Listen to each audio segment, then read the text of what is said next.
Good afternoon, I'm Faye Barker.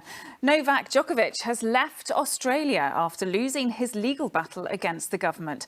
The tennis star's visa was cancelled for a second time on what ministers described as health and good order grounds.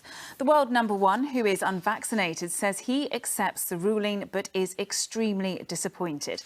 It means that defending champion will now miss the Australian Open that begins in Melbourne tomorrow. Martin Stew reports. Here, the Conservative Party chair has criticised the partying culture at Downing Street, but stopped short of blaming the Prime Minister for it. It follows fresh calls for Boris Johnson to resign. The former Minister, Tim Loughton, has become the sixth Tory MP to demand he quits, saying his position had become untenable. Well, our political reporter visit. No, it certainly isn't, and I think it's fair. So MPs will return to Westminster tomorrow. How is the week looking for the Prime Minister? I think to call it, there is a real impatience amongst the Conservatives, whatever their opinion. Indeed. David Wood, thank you. Busy week ahead. Now, there are increasing fears of what damage may have been inflicted on Tonga following a tsunami triggered by a huge undersea volcanic eruption.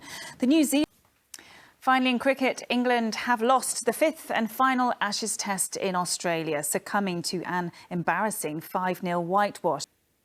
Lucrezia will be here with a full roundup at 6 o'clock. Until then, have a good afternoon. Bye-bye.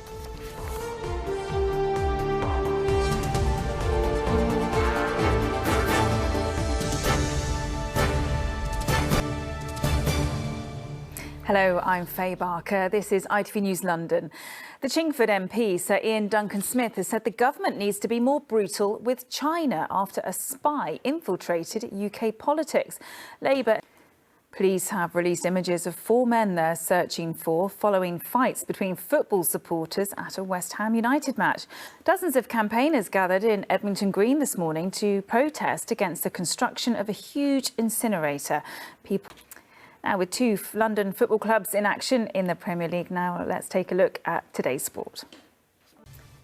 Now, the challenges that NHS paramedics face every day are being explored in a new play. The show, called I Couldn't Do Your Job, is about to open in Hornchurch, and the inspiration behind it is one of the performers' dads. Anna Geary went to find out more. Now it's time to check on the weather. Here's Helen. That is all from the London team for now. We'll be back bright and early tomorrow morning with updates in Good Morning Britain from 6 o'clock. Until then, have a good evening. Bye-bye.